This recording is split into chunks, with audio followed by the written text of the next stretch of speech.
Hello, everybody. Welcome to the Gamer Social Club weekly news podcast. We are recording on Thursday, the 2nd of April, 2026. And we are going to be talking today about the MindsEye DLC exposing foul play. We've got news from PAX East, and also we're going to be looking at the uh, announcement of a new Indie.Pass. And more about that later. But before we get into all that, I am your host, as always, Harry Glenn Jones, aka Neighbors Crayfish, and we are running another trio today. And joining me, as always, I have with me no empathy, it's only daggers. Lady V, how are you doing? I'm good, thank you. I'm very excited about all the topics for today. I think it's going to be a fun episode. I think so too. I'm really pleased with this one. We had a break last week. We've had some technical stuff. We have actually moved now from using OBS to trying out Meld, which is a new thing for us, and we'll see how that pans out. But yeah, so we've got some fun topics for today, and one of those is because, of course, we have the return of the king. Sean, how are you doing, my friend?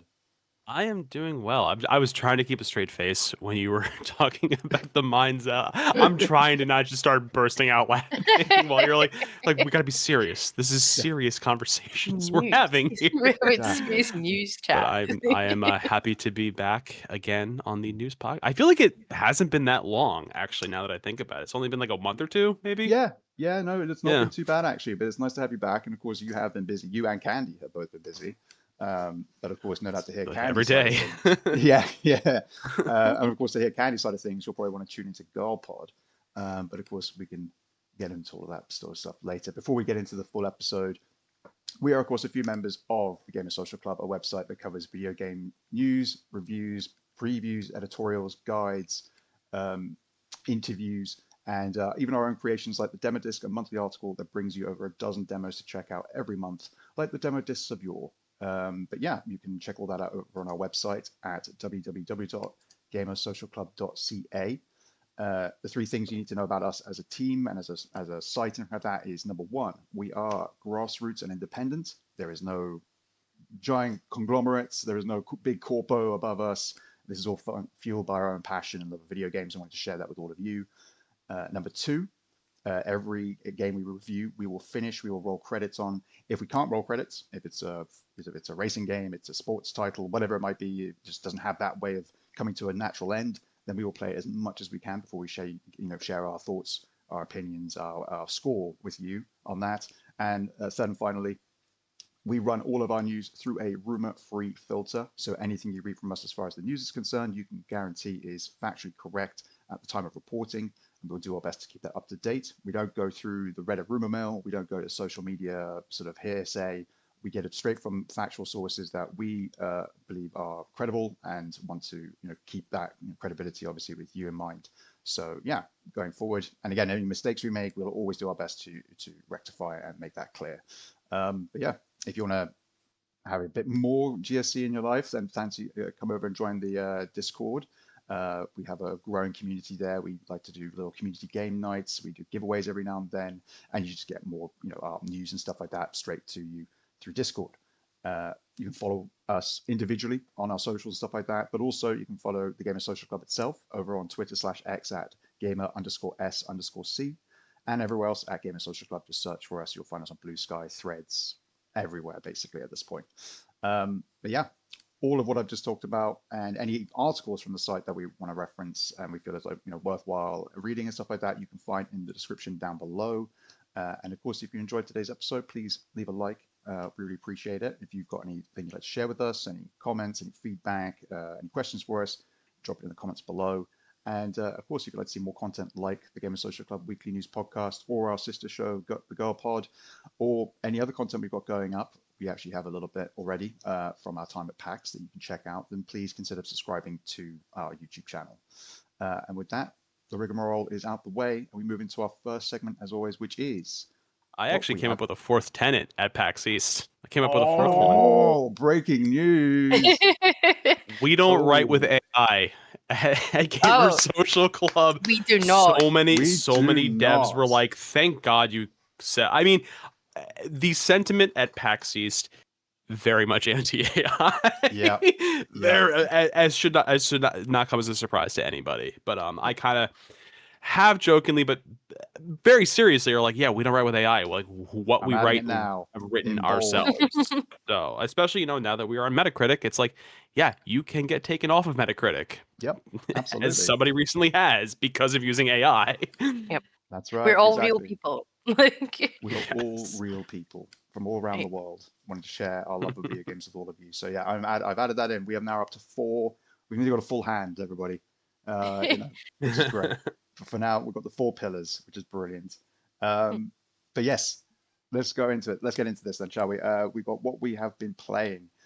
Sean, let's start with you. Why not? Again, I know you've got some other stuff to talk about later on, but Yeah. it's been a bit of time. Let's see. What have you been playing? So I have been dual folding right now. I mean, I'm Slay the Spire 2 is still lurking in the background, as it always is. I still have only finished one run of that game with the Silent, and I'm proud, but at the same time, I can't get it going with anybody else. GSC wise, I have been playing Nutmeg, which is a deck builder football club manager game. It's already out. We kind of got it a little bit later, so it's going to be coming out within a week or so. My review. I'm going to say right now, it's if you really really like deck builders and football club managers, this is exactly the game for you. For me, who's somebody who does not follow football in any way whatsoever, it's kind of lost on me. I recognize some of the team names, but I'm like, I'm not a football fan. So for me, it's like it's interesting, but if you want to see more about it, read my review. And then, I've also been punishing myself through Shadow of the Air Tree because why not add more pain to my life? So Absolutely. I just reached the Scattertree Avatar, that very angry tree boyo, the way down below. we love Big Sunflower Man. He's not fun. He is not fun in any way whatsoever. There's no more upsetting of a moment when you walk in and you are immediately bopped with his little thorn attacks. I'm like, well, I'll be right back. So, and I got really upset because I didn't realize it had 2 phases. Got the first one down, I'm like, oh great, it's done.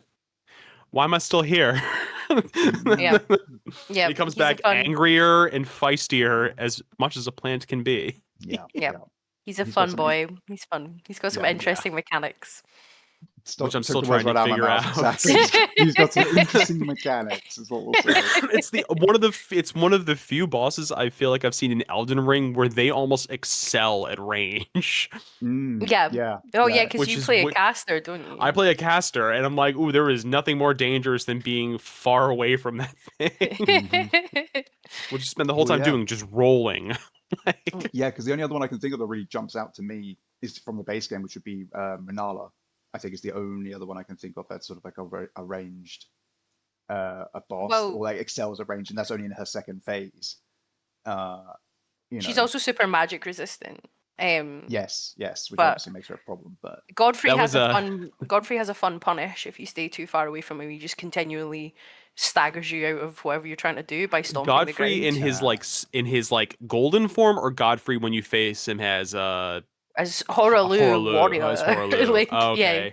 Yeah. He will continually stomp the ground to try and stagger you if you're too far away from him. Yeah. That was also my fight with Renala the Moon Knight, because I'm like, she gets really angry when you're away from her. Yeah, she makes it difficult too. But actually, before we do move on though, I do want to ask one real quick thing about the Nutmeg game, and that is that like as much as you have obviously had like an interesting time with it because you're not familiar with like a lot of the material and stuff like that, like would you say that like it's the sort of thing that you would recommend to people who might be intrigued by it as purely just out of curiosity?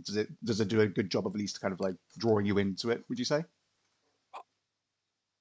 It introduces some interesting mechanics, because I feel like we had talked about this beforehand, where a lot of like those football club manager games, it's very much like on the back end of things where you're talking more about the mechanics of like managing a team, whereas Nutmeg kind of introduces somewhat of an actual like playing the game mechanic.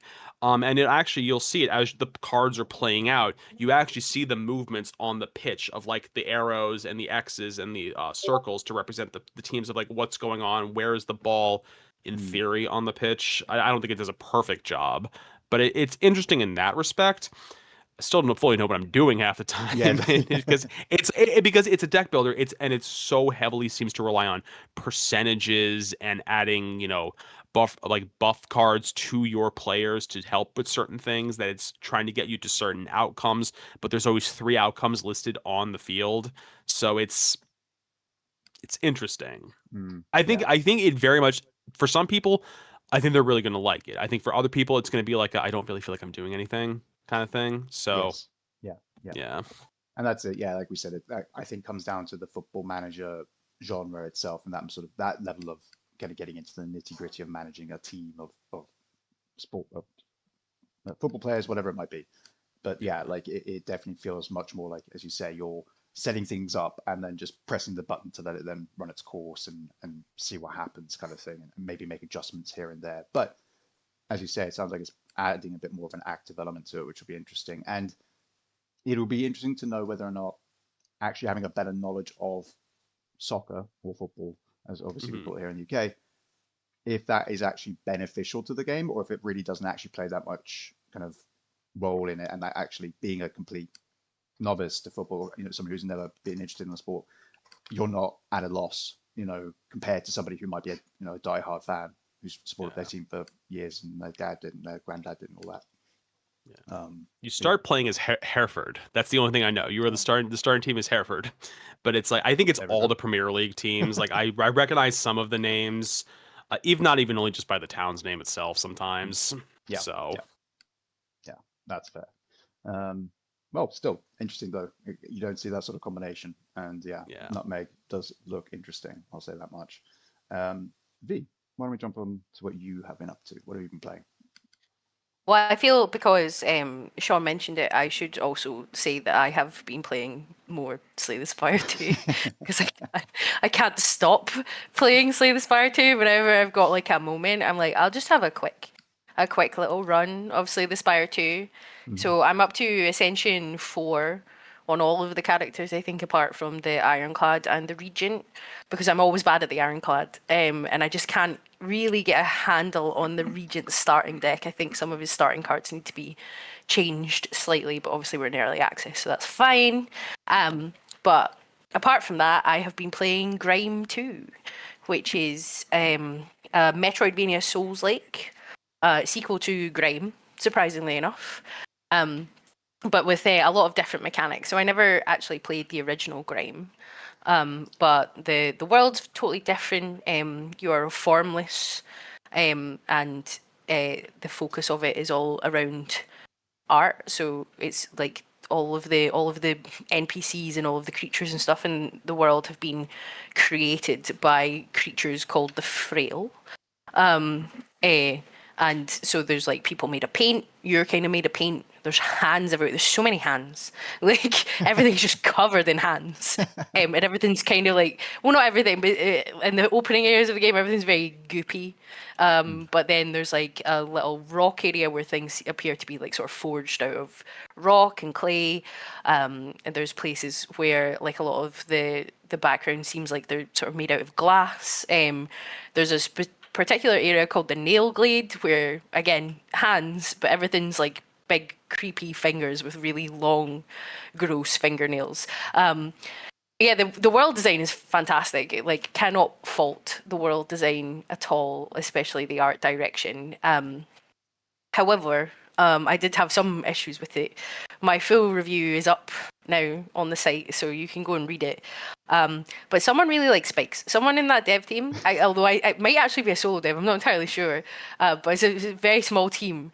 Oh, they love spikes. They're like, how can we make this bit of platforming challenging?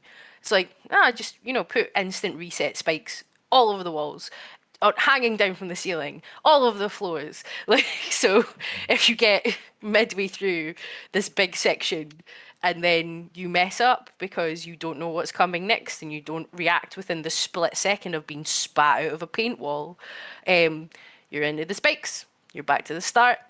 Do it again. Have fun with your carpal tunnel later in life. And Yeah, I also had some performance issues with it. So I've had a look online. I think the performance issues are pretty consistent across platforms unless you're rocking like a 5090 or something. And it's not a game that you should need that for. But yeah, I had some stuttering, which is not what you need for precision platforming, or Souls-like boss combat, where you can get hit for half your health very quickly. So I did enjoy it. It was a fun game. There was some moments. There was one particular moment where I actually did have to switch off because I was so angry at one of the platforming sections. But that's probably more of a skill issue than than necessarily the game. But I was very convinced that I was doing the move correctly because there's two bits. There's like you go into these little green balls and you have to like dash into them and then they make a wall that you can then wall jump off of on top of some spikes so you don't hit the spikes obviously because why would you not have spikes all over your walls. So there's like one on this side and you wall jump off it and then you dash into another one, you have to wall jump up and dash into another one, and the one on one side when I dashed into it sort of like pushes you off the wall upwards, which was fine. The one on the other side, it pushes you off of the wall but somehow downwards, and the wall that it generates, they decided, obviously because it's their favorite thing in the world, they would just put a vertical spike at the bottom of it, so it just pushed you off the wall downwards. And if you didn't hit your dash at the exact correct moment, you would just wall jump back into a newly formed spike from the safe thing. And I was like, this is infuriating. And then I finally did get to the end of that section, and I got a pair of gloves that I didn't want to use, Nice. and I was mad about it. I was mad about it for a long time. So, if you like the Oh first dear. game, you're probably going to love it. If you like Souls like Metroidvanias, you're probably going to love it. But as I said in my review, it will frustrate you, intentionally or not. Yeah, your description of spikes everywhere does feel kind of out of the Hollow Knight school of difficult platforming. Um, Yeah, but there are bits in Hollow Knight where they put obstacles that are not spikes. Like, on occasion, you're right. They do add it. They do mix it up a bit. yeah, whereas there are no obstacles in Grime that are not spikes. It's always spikes. They're the worst. They worked it out. They ran the science and were like spikes are the worst thing Spikes are ever. the worst. It's even better. At the start, I was like, oh, I really like the fact that the spikes aren't an insta kill. But actually, I'd literally rather it just be an insta kill than it slowly chip your health down over a 5 minute period until you get past the spikes and then run into combat and immediately get one tapped and then you have to run through the fucking spikes again. Yeah, It's one of my biggest right. frustrations with Metroidvanias. It really is. Yeah, yeah, Yeah. absolutely. Yeah. Well, And what of about you? course, What have you been playing? I've been enjoying the latest installment in the Legacy of Kain series, which is Legacy Kain Ascendant, Uh, which came out on March 31st. Yeah, so it's definitely had a very, very unfortunately kind of mediocre to kind of disappointing reception. My I was pleasantly surprised, and I think that's because maybe one, it's been a long time since this series had a lot of content. I played most of it back on the PS2 and stuff like that, like a lot of people, but then wasn't somebody who kind of was like staying with the series afterwards, hoping for any more sort of content, like a comic book or an animated show. That wasn't the thing I was on tender hooks for. So seeing that they were doing obviously the remasters originally, which they did a lot, they had what the Soul Reaver 1 and 2 in 2024 or last year, and then we had Defiance, which was the fifth game in the series that got a remaster last month or in February. I reviewed that as well. You can go check that out. But then this is the first new entry in the series, sixth entry, 20 odd years later. And again, it's doing a lot of different things. It's not a 3D action platformer. It's a 2D side scroller with, a particular style of pixel art, which is quite old school, quite big and chunky, with like broad, dark outlines and stuff like that. And it's, chapter based. It's you got 4 playable characters that you play through their sort of linear story in big quotation marks, because any story in Legacy of Kain, for anybody who doesn't know, is never linear. It never has been, never will be. Uh, and thus it's sort of, you play through these characters on different stages throughout the chapters, and all the rest of them. They've all got different move sets. Some of them you got Kain, who is obviously the eponymous character, one of the leads, that people know as a vampire. You then got Vampire Raziel. Most people know Raziel as the blue-skinned wraith-like creature you see on most of the box arts for these games. And this is him in his vampire form before that happened. You also play as him and in what they call Sarafan, but basically human, for lack of, like a link thing. And then you play as his sister, who's a new character who got brought in outside of the games, called Alaleth, who is also a vampire. And it very much is kind of like her story and how that is fitted into the rest of the Legacy of Kain canon. And I know there are people who are upset that, one, that she exists, which is already pathetic enough as it is. It's a new character, who gives a crap? It's fine. And also, it's nice broadening the cast out at the end of the day. Otherwise, this series is only the same 4 people constantly and having a struggle with each other, and it kind of gets a bit much after a while. So I like the addition of Alaleth.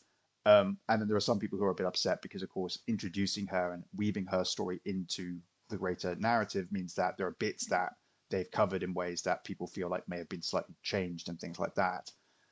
I look at them and I go, like, sure, you can be very, very specific and say, like, oh, the way they depicted this scene is different from how it was done in the previous game. Does that imply something else?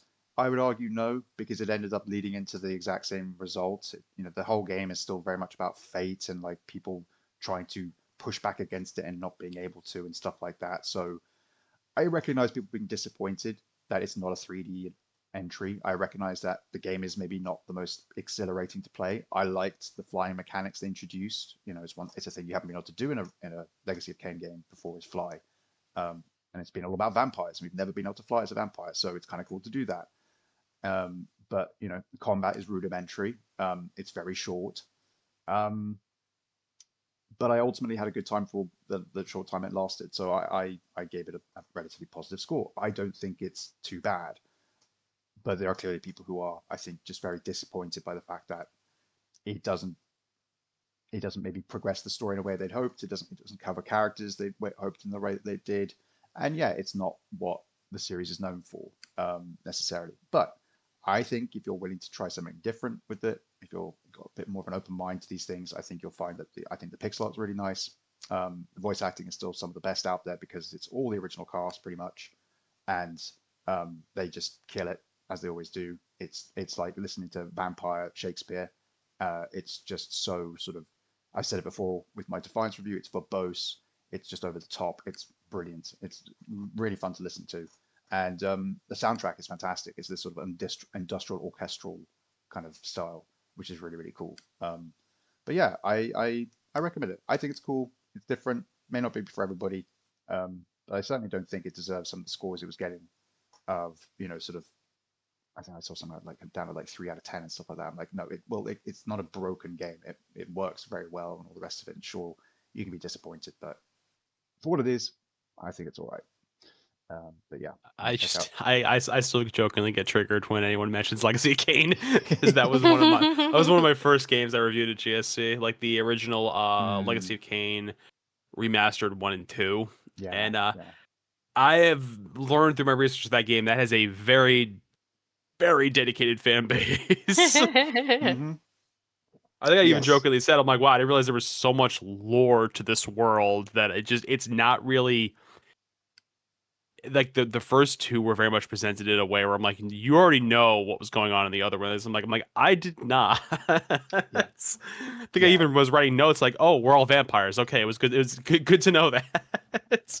Yeah, it's a series that, I mean, it's been obviously around for a while, but even back in the early days of it, it's not as if it was like, oh, we'll build on the lore slowly. Like, it's always been very dense, and it's always been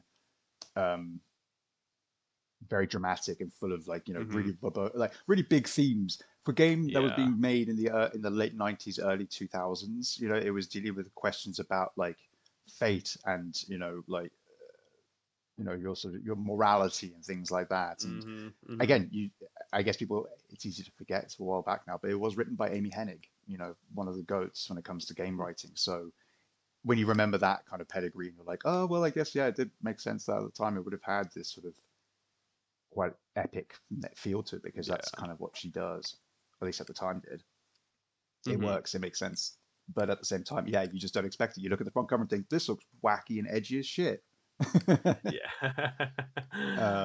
no, I if you want to try something a bit different within the series, check out Ascendance. If not, you just want to relive the glory days, you've got the remasters of all the other ones now. So we'll just have to wait and see if this is enough to keep the series going at the end of the day.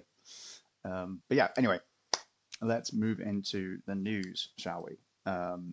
Now, I think I know what everybody would like to start with, so why don't we? Corporate espionage. Corporate espionage! Here we go. In the words of the Beastie Boys, it's all about sabotage. Listen, all y'all, it's sabotage. I'll have to spend some time, but I'll get an intro ready for the next time this ever happens, so I can have that play. We will be talking about the MindsEye DLC being used to expose a supposed corporate espionage, foul play, whatever you want to call it, over the last year or so since the game released. It's a hell of a title. So. It's a bold, in the words of Dodgeball, it's a bold move, Cotton. Let's see how it plays out. Just like reading it, I'm like, this is bold. Yeah. It gets better as well when you get into the nitty gritty. So yeah, V, please, you go ahead. My favorite thing about it is the fact that for context to like what we're talking about, the CEO of Build a Rocket Boy Games, who the developers of MindsEye, Mark Gerhard, has been talking since the game launched about the fact that it was there was sabotage. I think the IGN article, so with quotes from him, because he did some interviews with Insider Gaming and also GamesBeat, I believe, talking about this, was that that there was sabotage of the game on launch from both internal and external sources. So I know that when it first came out, or just the week before it came out, like a number of the board members or something did resign. But my assumption was because it was just unfinished and an incredibly unpolished game. But he's claimed that there was a concerted effort. These are quotes. So like a concerted effort to trash the game and the studio. He claims that saboteurs, and he called them saboteurs, were paid off influencers or paid for spam bots to denigrate the game on social platforms. We gave a 4, so I want to know if our reviewer Koopy was paid to say that this game had loads of bugs. I even love that Gerhard in this article admits, he's like, yeah, the game launched in a messy state. Okay, so you admitted it wasn't a great product when they left the gates.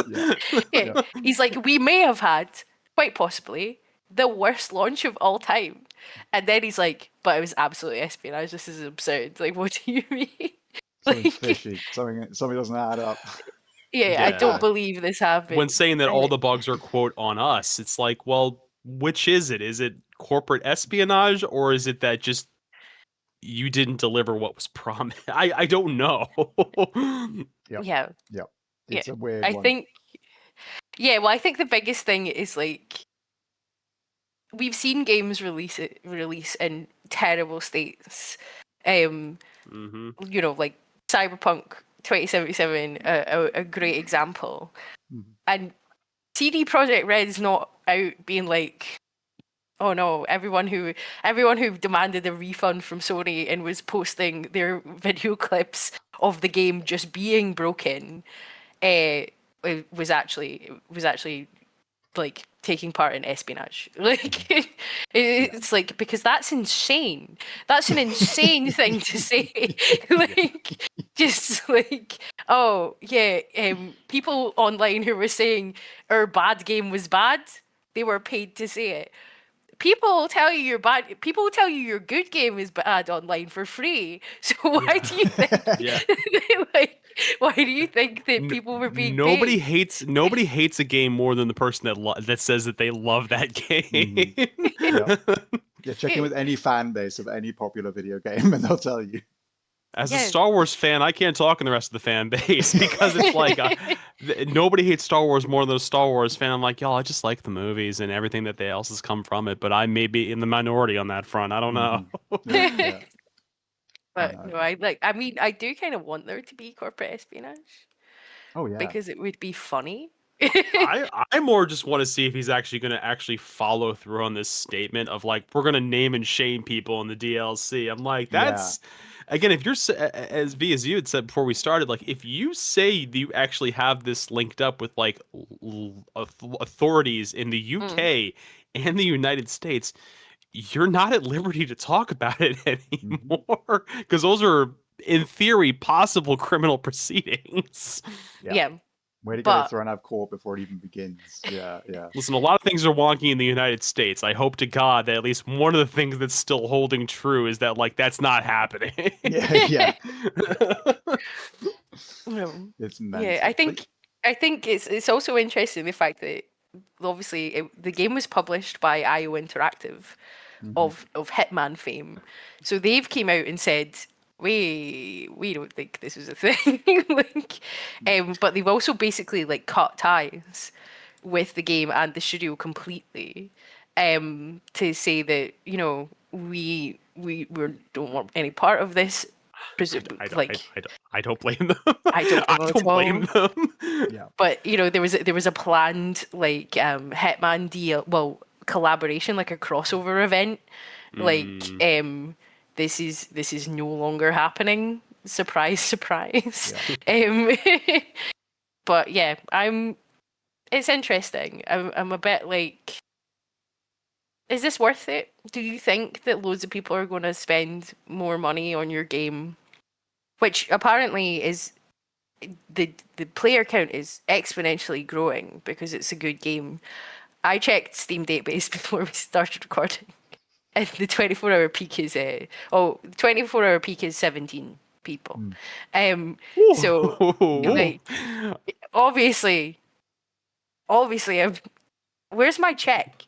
Where is my check for denigrating this game is what I want to know. Like, why am I not being paid to tell you that 17 people are playing this and Mark Gerhardt is mental, allegedly mental? Do you have to say allegedly? Like, there's a slander, and he's going to sue me. I don't know. Like, he's in Edinburgh. We can talk about it in the pub, presumably. But like, you invite him down and be like, "What's up, man?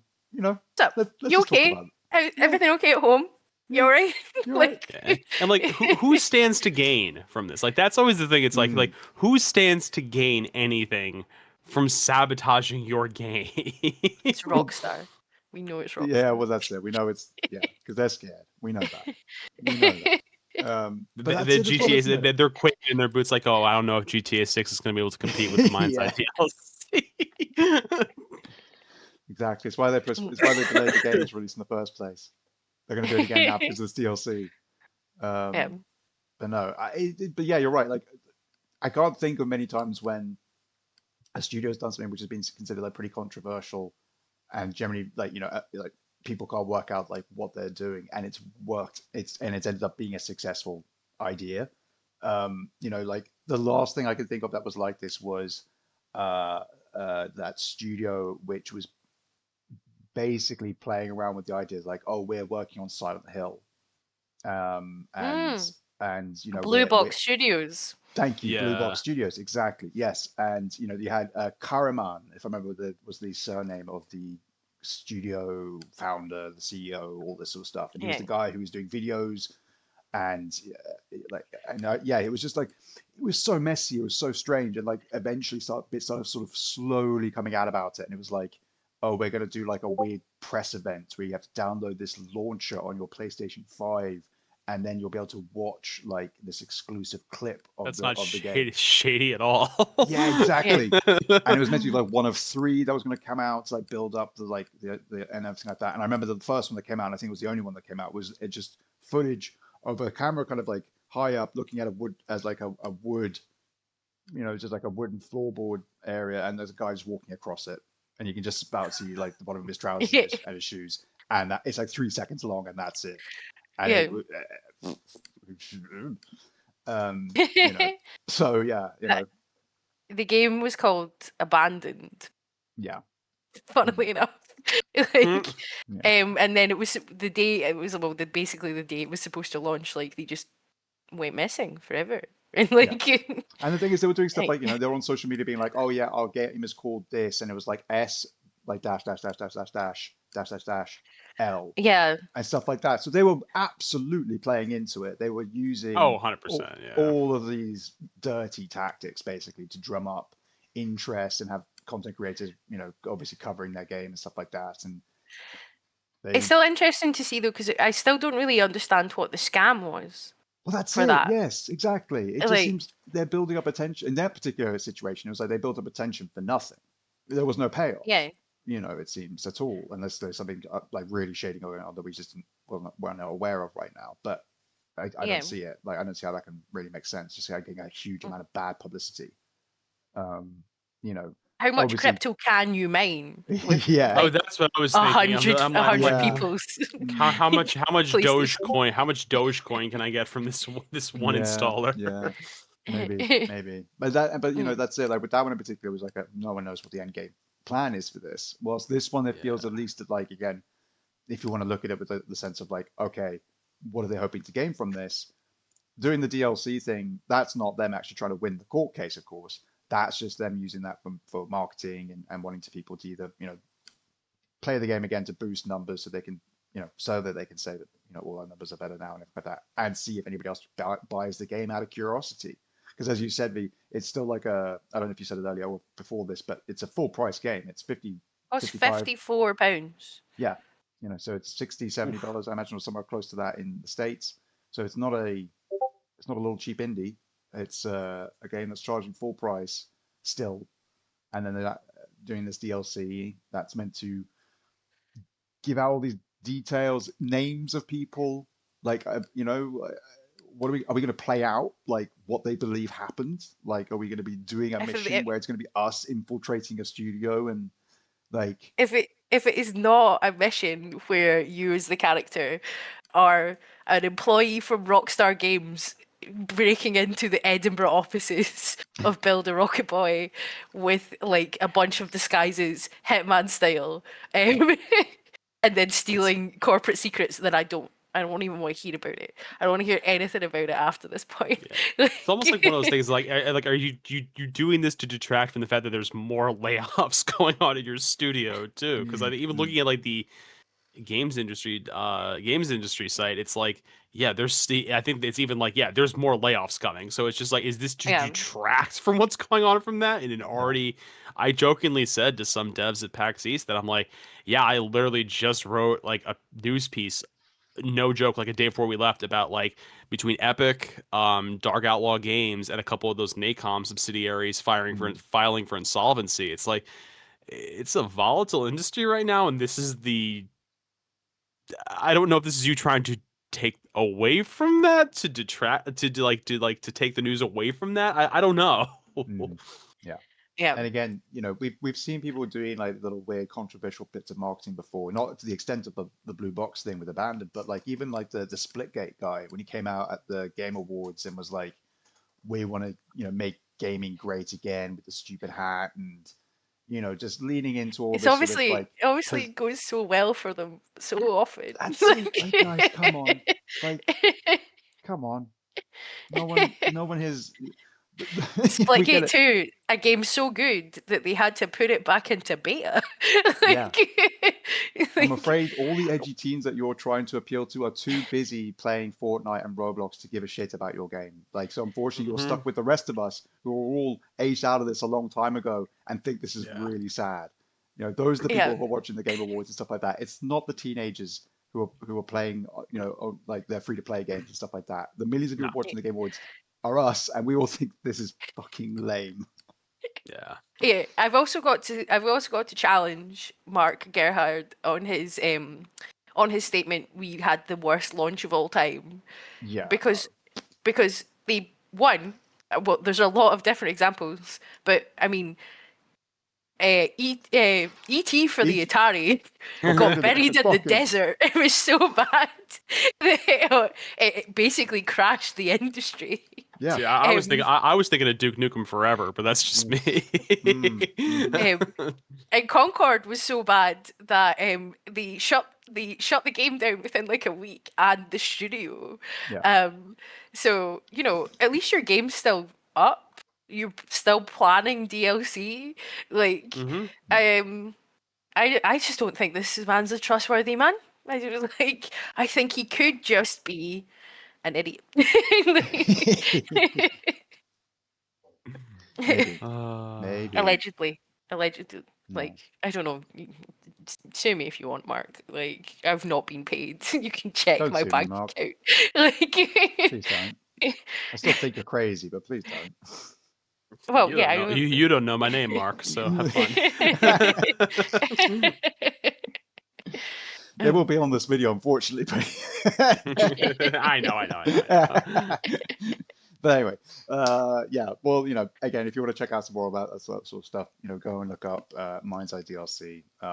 We'll drop a link maybe to one of the other articles that covered it below.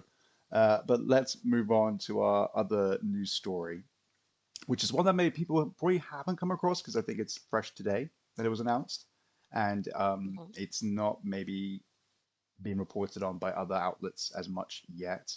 But in the last 24 hours or so, a publisher by the name of Indie.io.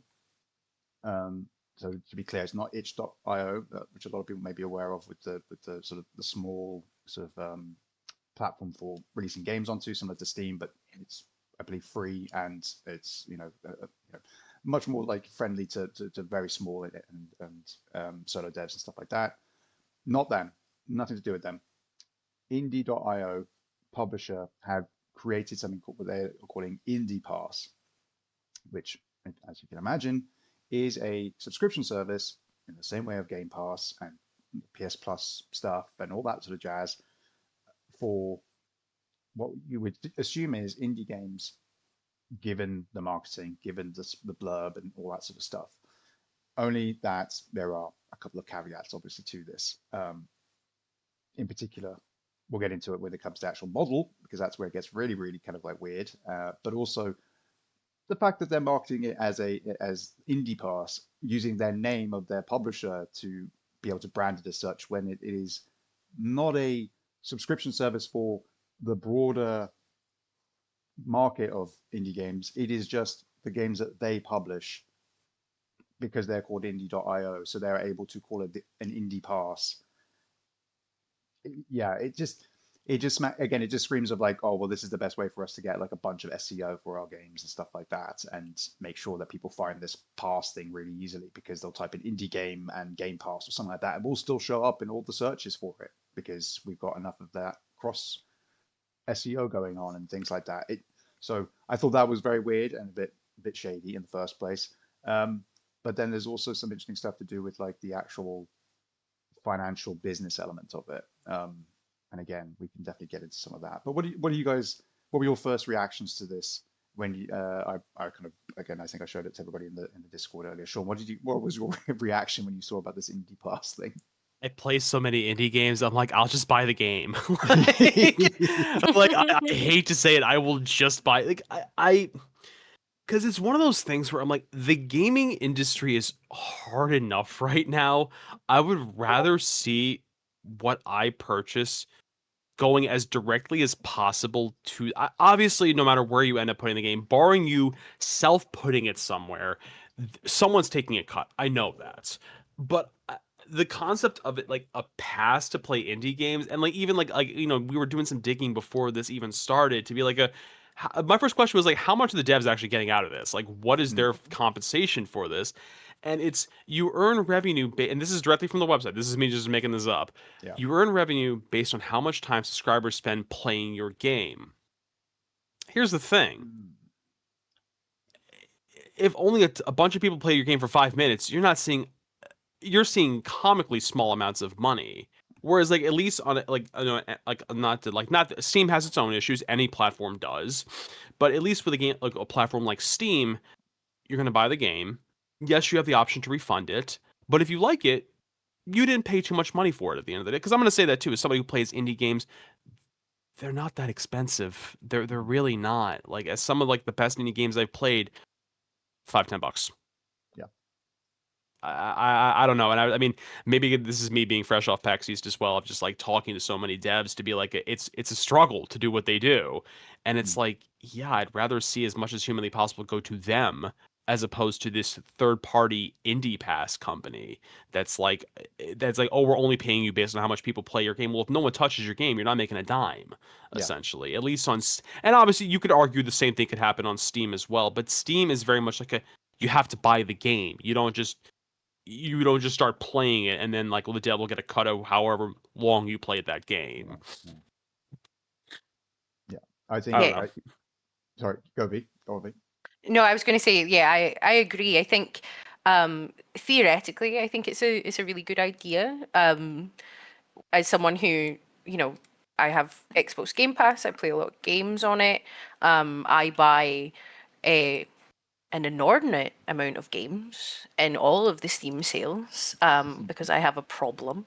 Like, I love an indie game. I think at this point, the majority of my library is indie games. I would much rather give a small indie company, like, as you say, 5, 10 pound, even up to like 20, 25, 30 pounds to play a fun little indie title than pay, like, buy a big AAA title.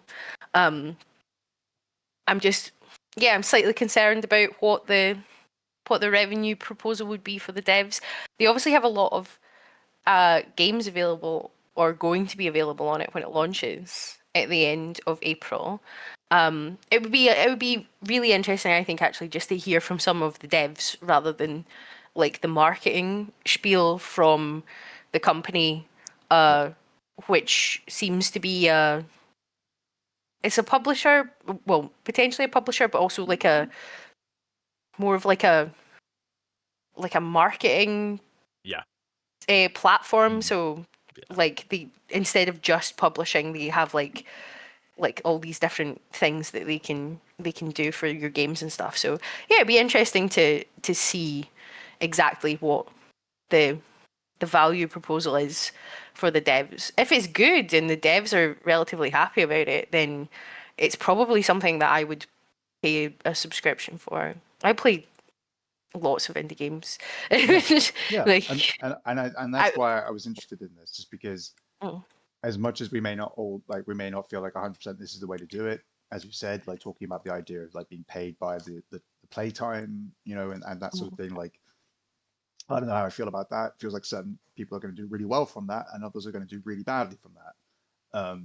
As opposed to there hopefully being a kind of way to hopefully kind of make it so that everybody can try and do well from this, whether it's because you have different pricing structures, who knows. But when it comes to it, I'm interested in the idea of there being a subscription service and a more universal one that's not just for one marketers or publishers set of games that go onto their service, but a one which is like, hey, indie games, you're welcome to come and put your game onto our subscription, and then it can go out to people, who subscribe, and it can be a 3 month thing, it can be a 6 month, it can be 12 month, whatever the background business side of it is going to be, and how the finances are then handled and the cuts between the platform and the studios. I think there's something to be said, and I'm sure there'll be people who are also, no doubt slamming their fists into the table, being like, no, we don't want to have another subscription service. There's enough of them already. And I'm like, absolutely, you're right. That it's absolutely true that that's the case. But indie games of all the developers, indie studios and stuff like that, they're the ones who struggle the most, obviously, getting their games seen and bought and played by people. And they're going up against some of the largest companies on the planet. It's not just that it's, mom and pop shops against, each other. It's Microsoft, Sony, Nintendo, like again, companies that we love and or have varying relationships with and feelings about, but these are people who've got like such a grip on society and culture and stuff like that, that the fact that you can have any sort of like kind of one up on them, any sort of leg up, help in any way, shape, or form feels like a benefit, feels like a positive. But Mhm. do we think then that the subscription service for indie games is the right way to go, or is it better to just try and create an environment where Steam is giving indie games a bigger cut than what they would give to a AAA studio doing a game onto their service, because they're like, hey, you meet the requirements. Your studio is under this many people.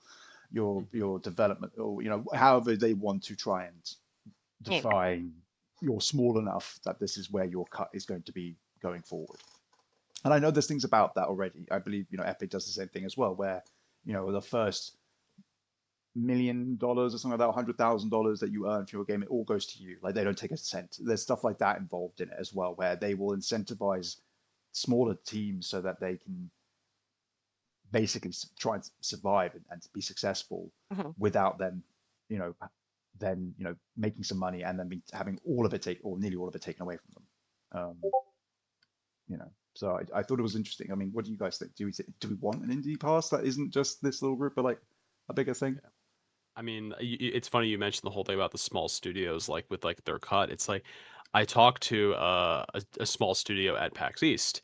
They were there last year too. Their game is out now.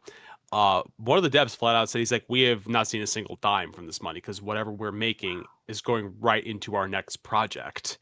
And they were very honest to be like, because they had all gone to school for game design, and they're like, our school wants to hold us up as the shining example, and it's like we also have to work second jobs to do what we Yeah. love doing, and like we shouldn't be the shining example because I think unfortunately because of what the games industry is right now, that like yeah, unfortunately it's hard to make a living doing it.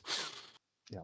And I'm glad. And they Yeah. even, I mean, I said I love the fact that all of them are there. They're like, yeah, we still all want to make a game together. I'm like, oh, so y'all don't want to kill each other at this point.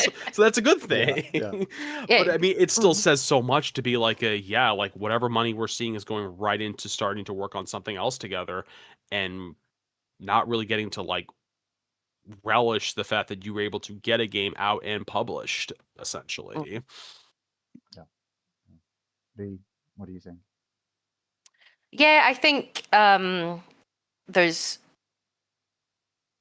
uh subscription services are a bit weird. I think we might be at a little bit of a saturation point of them, not Hmm. necessarily because like new ones are bad or anything, just because the ones that we do have been around for so long, and have such a sort of mixed reception in terms of price increases or what the value proposition, especially just considering a lot of people, or the way that a lot of people refer to like even Game Pass as like indie slop.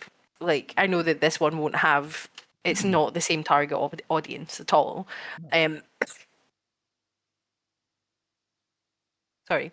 Um, but yeah, I think, I mean, again, it's something that I might be interested in because I do love me some indies and I do buy a lot of them. But I'm probably also not the target audience because I will pick up at least like 3 games a week or something like that on Right. Steam. Like Steam sends me Yeah. a little notification. It's like this is on sale, and I'm like, damn. No, not anymore. Okay. Oh. Like it's not on sale, it's sold. It's Yeah. sold to me. Like Yeah. and I buy lots of like indies that I'm excited about full price. But yeah, I would like to hear from the devs from it rather than the publishers with a lot of the marketing spiel. It would be Yeah. good to just see if the devs who are part of it are happy with the deal that they've been given and Yeah. if they're excited about it. And just a little bit more about what they're going to be getting. Yeah. Yeah. Yeah. Well, we'll maybe try and reach out to some of them, see if we can get a comment about it. That'd be great. A quote. Or if, hey, on the off chance you're one of these developers on this service and you're watching this, Hey. drop a comment, please. Let us know. We'd love to hear from you Yeah. because this is really interesting. And who Mm-hmm. knows? Maybe it'll work. And if it does, maybe it'll lead to more. And if it doesn't, who's to say it'll be the last one? Mm-hmm. People are always trying out new things. But we already touched on it a little bit, obviously. So I think we might as well go into our final news topic, which is everybody being regaled by Sean and his exciting adventures at PAX East with Candy. The beautiful city of Boston. It was a good time. I kind of unofficially did media last year for PAX East while Candy was doing like the full media. We were both media this year, which was good because I think we jokingly said like we really didn't see each other the first 2 days of the convention beyond like really like the morning, and then like maybe really quickly at one point like the middle of the day, because like the one saving grace is that PAX East does have like a media, I say lounge, it's just a room or two, but like where specifically like media can go and sit down. It's a little bit quieter and like the seats are a little bit nicer in there. And just to go sit down, because I'm like, man, I've been talking for like the past like 8 hours. Ooh, yeah. Catch up on you. Yeah. Yeah, it trust me, as both of us, I am getting over con crud, and Candy still has con crud, so I really didn't have much of a voice by Sunday night. Yeah. Yeah. No, I saw some really fun games, talked to some really passionate developers. Funny enough, got to see Nat again from Soft Source. I know you guys met her Ah, at Gamescom. yeah. That's So we got lovely. we got to see her again, which was fun. Yeah. No, she looked after me in Um, particular because again I was doing all the soft source bits mhm. and bobs I think with her, and she was great. I walked over and as soon as she heard GSC, she's like, "Oh yeah, Sean and Candy," and I'm like, "Yep, that's Yeah. us." And then went over. She Yeah. set me up with my own little Mm. setup with all the demos, which was They had very sweet. such a nice, like they had a nice setup last year. They had a much bigger setup this year too, which is good for them because Cool. they brought Yeah, they brought a lot of games with them this year, which was nice. that's nice. That's cool because they're Um, interesting as well because they pull them from all sorts of places. I know that they're obviously they look mainly at sort of. I feel like it's sort of Southeast Asia is their it kind of is. It's primary mainly focus, Southeast isn't it? Asia. Yeah, yeah. Yeah. So but it's really interesting because you just otherwise you don't see that many games out of places like that. So No, um, there's you so know, many small teams where it's like they're basically like teams of like 10 essentially, yeah, like, where it's like this is just what we're working on, and Soft Source is kind of like good for them. I mean, they're basically picking up like the all those smaller countries in that area of the world. It's like, mm, yeah, we'll be your publisher because which is nice that yeah, they're getting that option to be able to kind of then be able to bring their games to like larger market, and also to talk like to cover areas. There weren't as many this time around, but like last year there were so many games that were very specifically also based in the areas of the world where they came from at the end of the day. Like case in point, Kajora was yeah, very much like a product of where that game came from, which was nice to see. yes, This yeah, time around, it was a little more. It was a lot. There wasn't as much. I think the only game I didn't try out with them was Grim Trials, but Candy tried that one out. That was like a Hades like kind of game, and yeah.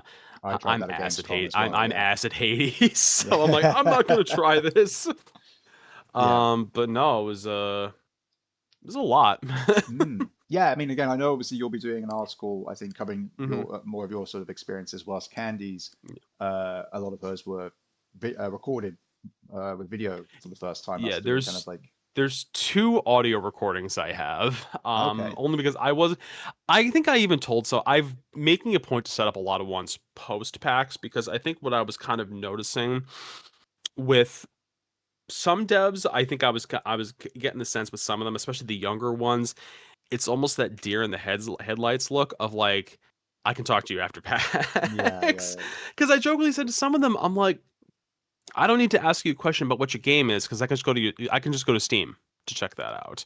I said yeah, I'd rather talk to you more about the process of getting here, working on this mm, game, what inspired you to develop this game, things like that, which I got to do with one actual developer, which was kind of a surreal experience. I got to interview the developer for the Sucker for Love series. oh, that's so Oh, cool. Akavaka. I got to interview him. We were in a suite in the Omni across the street from the convention center on like the 20-something floor. And it's just me and him talking about dating sims set in like this Lovecraftian horror universe, but also talking about Dungeons and Dragons as well at one point. Awesome. So, but also getting to demo a little bit of the game as well, because he has a new one coming out. It's Sucker for Love Crush Landing. The premise: a meteorite has fallen onto Earth, conveniently landing in your apartment. It's also inhabited by a creature of light named Haley, who comes from a comet. You see where this is going. Haley's Comet. Love it. So what I was able to play was so much fun, and it very much is meant to channel like this early 90s anime aesthetic, like that the color, the bright colors, and like the really thin line animation. So that's funny enough, speaking with him, he flat out said he's like, I'm not a horror developer by any way. He's like, my first foray into this was at a code jam for horror developers. Because Sucker for Love was a code jam product. He's like it was something I did at a code jam where it was around horror, but you had to incorporate elements of love into the game. Interesting. So they blended. That's a really clever way to do it, because so many people probably would have just gone narratively with it. I imagine. I can see them doing that. You know, just like either like, oh, you knew the creature beforehand, and so it's like a tough situation because you're dealing with your loved one, or you're trying to save your love. It's anything along those sort of lines. I can see. But then to actually go like, no, horror. Yeah. Relationships. Funny enough, he calls it basically his I forget the term he used, but basically like his homage to like the genre of dating sims, because they're all very self-aware too. They're like, we know this is kind of ridiculous. Just run with it. Yeah, absolutely. So that's really cool. It was fun. But I mean, no, I've been speaking with a lot of other devs as well to kind of set up stuff afterwards, because like so many of them have so many interesting. Like one of the ones I talked to was a group of like 3 or 4 guys, and like I think they were at, I want to say they were at Carnegie Mellon for their dev program there, and like I had just finished up playing the demo, and there was another guy who was talking to them, and it was like much more of a content creation kind of like point with them, and I was kind of looking at the guy, I'm like, we can talk after PAX. Because like it's very much like, it's very clearly your first PAX. You are new to this process of kind of selling your game, but also kind of selling yourself to a certain extent, because like really it is a product of who you are.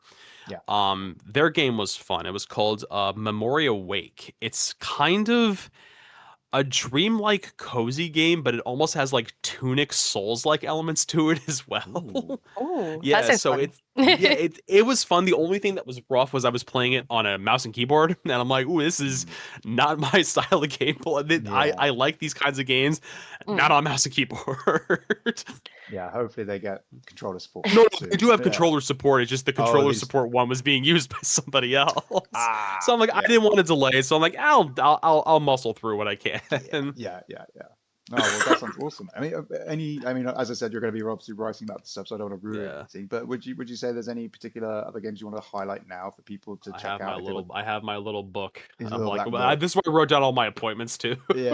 So I didn't, because I think unfortunately I realized the night beforehand, my Gmail was set to UTC the whole time, so I kept wondering, like, why are my interview times all off kilter? Oh, it's because it's sitting in UTC time, and I didn't realize that. There we go. Memorial We did Wake. have a similar issue at Gamescom. The majority of it's tough too when you have wrong devs that are coming. You have devs and PR people that are coming from other countries and other time zones, and then their stuff is coming in a different time zone too. It's literally translating like from yours to the event one to their one. It's a nightmare. But let's see. One of the ones I played early on, like when I first got there, was a game called Gnaw, like GNAW. It is a Metroidvania, and you're playing as a little dinosaur. Yes. I saw this. This looks so cool. I love the art style.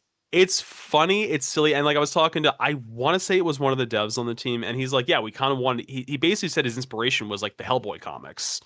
So as far as like the art style for it, so it was very much like these like very dark but then vibrant pops against those. But it's basically everyone in the town has gone crazy, and you have to solve it as, you know, the little dinosaur.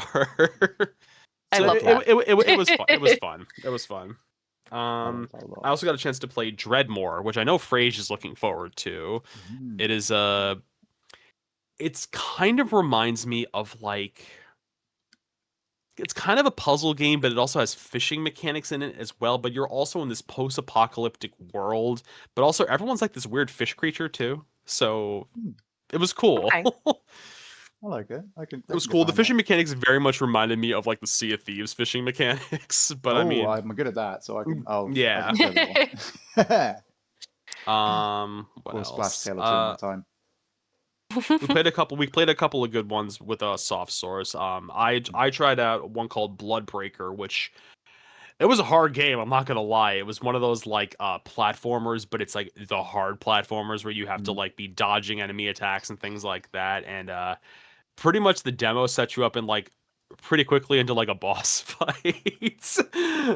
And Right. I was able to beat it after 9 or 10 times dying, if not more, because I'm stubborn. I'm like, I want to beat this at least. Nice. Yeah. They also had some really fun like co-op. I think that Candy's gonna write about it was a Spookaboo, which is a co-op ghost hunter game where you basically it's almost Ooh. kind of like the Ghostbusters style where you basically have to drag the ghosts into like the trap, but there's environmental hazards that will screw with you the entire time. Oh, that sounds fun. Yeah, the only thing I think that Nat had mentioned this. It's only couch co-op right now, but the logic is going to be they want to look to get it to be an online co-op game as well, Yeah, I can see that. which Again, will be fun. yeah. And then again, I think I've seen the art stuff for that, and it's quite kind of cutesy fun, isn't it? It's not like Hmm phasmophobia. Is It's kind of that like we want to make it silly, goofy, as Mhm. opposed to like Did- scary. do we not have the trailer for that on the YouTube? We Did you not probably do. get- I want to say that Candy wrote something about it Yeah, already. I'm almost certain that we have a trailer that we were given from the devs on the YouTube Yeah. channel. So if you want to Yeah. see it, you can go and have a look at it. I'll drop it down in the Yeah, description as well. Probably. I'll talk about 3 more things. But, I played a game. It's called Reclaim. I am not going to attempt to say the other part of the name of the game because it is in Ojibwe. It is a solely indigenous persons run studio, and basically it's a point and click puzzle game, but it's really meant to kind of address, which I think is really powerful, and I do want to talk to them about it further. And I've asked them to kind of like see if they'd be willing to discuss it. Is very much like wrestling with identity when it comes to being a First Nations indigenous individual to the United States of America. You know, it's like because you don't feel fully connected to your like roots essentially, but you also don't feel at home in like modern American culture either. So it's this weird, where do I fit essentially? And there's also a lot of layers of just trauma and like reconciling with that as well in there. I'm not doing it enough justice right now, no, but it I sounds do think important. speaking Yeah. with the dev, it's like they said like it's a hard story to tell because it's what all of us go through at the end of the day. But the whole game is voiced in traditional Ojibwe, so none of it's in English, which is really kind of cool. Yeah. That does sound. Interesting. I like. It seems to be a trend now of games highlighting like native languages and things like that, and I think it's super interesting, but it's also super important. So that sounds great. And I believe Ojibwe is still considered to be an endangered language right now as well. Also, when it comes, I forget who tracks it, but I believe it is considered an endangered language in the world. It's nice when you see those sort of things being added again. I think wasn't it Still Wakes the Deep had that with Yeah, it's Gallic. Yep. And there's also a game that we saw last year at London Games Fest called Into the Restless Ruin, which was made, I think, by Scottish and Welsh developers in collaboration with Wales University, and it has a Welsh version and a Gaelic version, and you get an achievement nice. for completing the game in either of the two languages, which I thought was very cute. Nice. One of the most interesting things I did, and I spoke to one dev for a really long time. Coupled with that was speaking with the CEO and president of the company that's developing this technology. OVR technology, it is smell-o-vision for video games. It's Oh, actually no. really cool. Oh, wow, that's awesome. It's basically this little pod that you kind of set up in front of your space while you're gaming. And there's coding within the game that it'll proc when you hit certain areas in the game, and it will give you neutral to positive sense. They flat out said, we did the research, nobody wants negative sense. Like Yeah. they said, surprisingly, no one wants to. I jokingly had said, like, you know, oh, like putting it into like Resident Evil 9, you're like, yeah, no one wants to smell that. Yeah. No, it would clearly be Kingdom Come Deliverance, like that realism, like everything just smells like shit. Like Everywhere you go. Yeah. But that, so speaking with I have their cards here still. But speaking to their Sam, who's their president and co-founder, and Dave, who's their CEO and co-founder, they were an absolute pleasure to talk to. But they kind of also discussed the concept too of that so much memory is tied to scent, but how do you start working with that, knowing that so many, you know, foundational experiences of kids now is in a digital medium? Because like one of them, he's like, I have a kid. He's like, so much of what he does now is online, and it's like something we didn't have when we were kids. So, and you think about that, because I was talking to one of their teams about one of their team members about it. That, you know, the strongest thing is like smell, and she's like, yeah, she's like, I remember going to my grandmother's house. She's like, I don't remember what her voice sounds like anymore, but I'm like, I remember how her house smelled. That's the same thing about like my Oma. I'm like, I don't remember what her voice sounded like, but I'm like, I know it smelled like musty. Kind of like cookies occasionally, but musty and dusty too. Yeah. But that's the memory I still have of her. So I got to play, specifically test out with them at their booth. They had a Minecraft mod to build it into the and the logic's going to be is that there's eventually going to be, with this technology, basically you can craft your own scents in Minecraft with this technology. That sounds super fun. That sounds so interesting. Really cool, actually. It's cool. Yeah, Minecraft sounds like the best game for that, honestly. That sounds like the perfect game to introduce that with. Not just because obviously it's such a popular one for kids, but it is also about creating experiences and memories and all of that. So tying that into that is such a clever way of doing that. Yeah. And the other one I tried was called Akiwan, who that was the one developer I spoke to for a good while, only because we were locked out of the Cozy Lounge for an hour. So it was just me and him just chatting for an hour on Friday morning because we couldn't get into where his equipment was. Oh, no. But I got a chance to demo out his game. It's called Akiwan. It is a survival crafting game, but it's very relaxed survival crafting, where it's like you're not gonna, I think I jokingly said, it's not gonna be like Minecraft where you stay up for 5 days straight just building a house. It's like you're gonna go and maybe do 1 or 2 things today, and then you're gonna go to bed. But you have to like forage for food, make sure you have like an okay place to sleep, make sure you can have your fire going. But in that game, you're very much like walking around. I believe it's supposed to be like the wilderness in Canada. I believe I want to say he's Canadian, and very much like, you know, going through certain areas. Like, for example, when you go and pick some berries, smells like berries when you're at that bush, which was really, really cool. So I'm going to be writing a whole long piece about that, because like I said, I have an audio interview with the 2 individuals from OVR Tech. To kind of talk about them, and also some ideas of where they see this going in the future as well. I also, of course, asked them, what's the dream game you would love to adapt this technology to? What did they say? Can you give us that? One of them said Stardew Valley, which of course I completely agree with. That's a great one as well. Absolutely. Yeah. Definitely makes sense. Yeah. One of the last ones I'll talk about is Cat Secretary. We talked about this before we started stream. Yes. But they're New York City based. And again, it goes back to the point of anti-AI. You're a cat's in an office. You are the secretary. You are there because they don't want you're trying to make sure that AI doesn't take over the office. And of course, you're a cat. You know, you're a cat. You know, fixing the router, making coffee, filing papers. You know. Let's put it this way. Anytime I tried to make coffee, I short-circuited the coffee machine because it's just a swinging hose that you have to try to just get into the coffee maker. So yeah, good times. Oh, that's pretty. What are you what? Like, are you like a little ginger cat wearing like a tie and stuff like that? Is that how you? Yeah. Yeah, Yeah. you're a little cat wearing a tie. Yeah, and you sleep in the office too, which I feel like, yeah.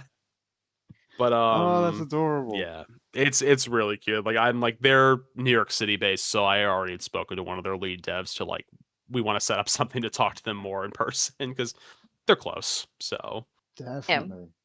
yeah, Oh, but brilliant. yeah, PAX was a good time, and be looking out for whenever I have a chance to write up all these Yeah. pieces. Yeah. Because I have a lot to write. I know Candy's been ahead of me on that front, but yeah, I gotta write up some stuff. No worries, man. We're just glad you guys both had a good time there. You were obviously safe. You got back and everything, and you know, it was a success. So Mm. Yeah. hopefully we can continue to do this sort of stuff with you guys over there, Mm-hmm. which would Oh be yeah. great. Um, but yeah, and I think honestly, you obviously mentioning Cat Secretary as the last game, I think also works because let's go into our last segment, which is what we are Mhm. looking forward to. And if I remember correctly, Sean, you said that Cat Secretary was the game that you were Yeah. looking forward to. It is slated for a 2026 release. It's cute. It's silly. Mm. You know what it reminds me of? It reminds me of a less chaotic Octodad, Dadliest Oh, good Catch. fun. I love that Yeah, game. where it's Yeah. like it's kind of just your day-to-day stuff, but it's like you're not fully equipped to be able to do it. I'm just a little guy. Like I Well, can't let's be put it. making I'm still going coffee. to question the physics of it because as a cat, I managed to push over an entire vending machine. I don't know how that happened. That's it. It was if it's up on a But, surface, they can do it. yeah. That's how It's very cat true. physics works. It doesn't matter Yeah. how heavy the object is. If it's on a ledge, it's going. Oh dear. In that case, Lady V, what are you looking forward to? I have forgotten what I told you that I was looking forward to. Well, you are in No, fact I looking am looking forward forward to. to. I am Okay. looking forward to a game called Peppered, an existential platformer. I can't even remember where I saw this. I think I may have just been browsing Steam, potentially browsing Steam for demos for the demo disc, which we all do very often. And I saw a game called Peppered.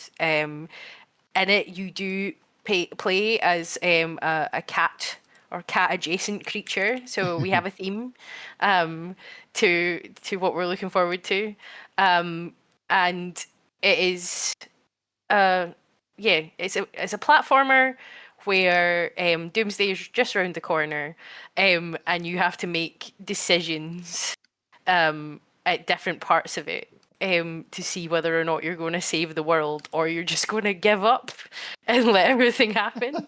And I just think it looks like um, such an interesting premise of like this like uh like really choice based game, but also like there's like boss fights that are like really bullet helly. There's like platforming sections. There's all sorts of like weird and wonderful things going on. So yeah, I'm looking forward to playing that. I think there's a new DLC coming out. It has been out. The game itself has been out for a little while, but yeah, I'm looking forward to diving into it since I saw it. So yeah, that's what I will be playing over the next couple of weeks. Looks like a very fun time. Fantastic. Yeah, well, funny enough, I like the sound of both of your games, and unfortunately to break the theme, but somehow tie it back in with the Octodad reference.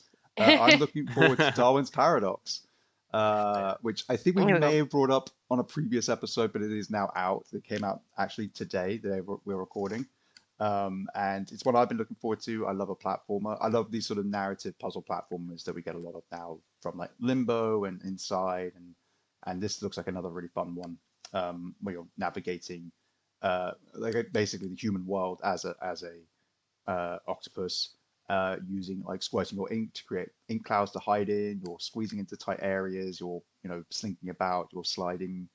Climbing all over things. And yeah, it just looks super cute, fun, kind of Pixar-esque style video game, if that makes sense to people.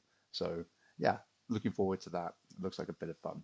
Um, but yeah, with that, we are finished with this week's episode. Unless there's anything else anybody wants to bring up. Uh, but I think we've basically covered everything. So thank you both of you for joining me today. Really appreciate it. Thank you, Sean, for sharing some of your experiences from PAX with us. Really Thank you appreciate for that. having me. Thank you for having me. Absolutely. Having more, definitely. But yeah, and thank you to all of you at home for listening and watching.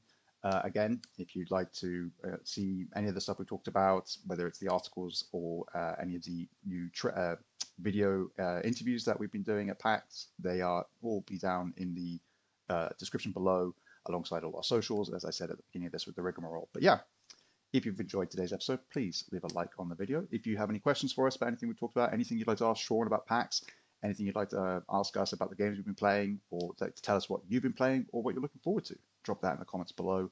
And of course, for more content like this, please click that subscribe button. But yeah, otherwise, I think that's going to be us for this week. So thank you all very much again. Be good to yourselves, be good to each other, play some great games, and we'll see you next time. Bye-bye. Bye. Bye.